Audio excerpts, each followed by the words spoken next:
జీ5 app download చేసుకుని పూర్తి ఎపిసోడ్లని ఉచితంగా చూడండి.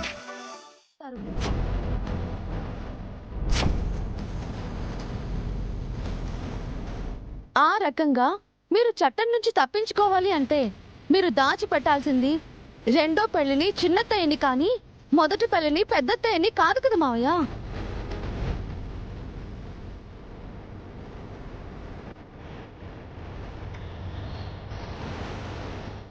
కోర్టులో వాడే పదాలు, చేసే వాదనలు, చూపే తెలివితేటల్ని ఇంట్లో పెట్టకమ్మాయి.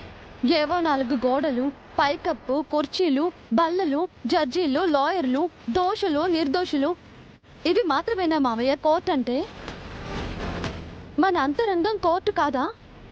మన ఆత్మసాక్షి న్యాయస్థానం కాదా మావయ్య?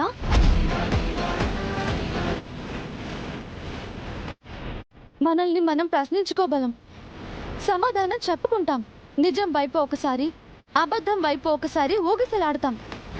ఈ సంఘర్షణంతా మనలో జరిగే వాదనలే కదా మావయ్య.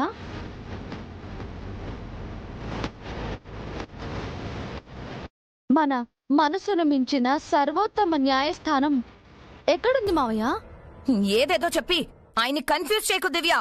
నేనేం కన్ఫ్యూజ్ చేయడం లేదు అత్తయ్య, కన్సిడర్ చేయమంటున్నాను. మీరు చేసిన తప్పుకి పెద్దత్తయ్య 30 ఏళ్లుగా శిక్ష అనుభవిస్తున్నారు. ఆ శిక్షని ఇకనైనా రద్దు చేయమంటున్నాను.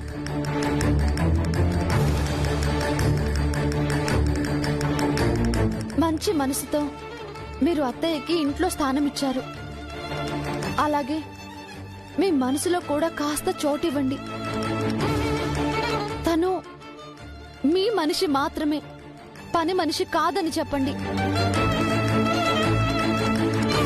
పెద్దత్తయ్య మీ పక్కనుంటే మీ పరువు ఏం పోతుంది మావయ్య?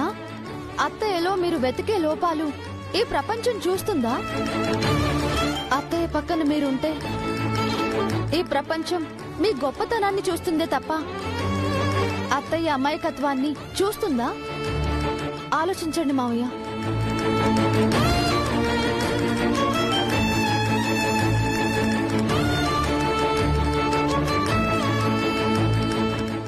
ఇన్ని రోజులు ఈ ప్రపంచానికి తనెవరో పెద్దగా తెలీదు. ఇప్పుడు తెలియాల్సిన అవసరం ఏముంది? కొత్తగా తెలుసుకొని ఏం ప్రయోజనం? పెద్దత్తయ్య స్థానంలోకి మీరొచ్చి తన స్థానాన్ని పని మనిషి స్థాయిలోకి చేర్చారు. అది మంచిదా అత్తయ్య?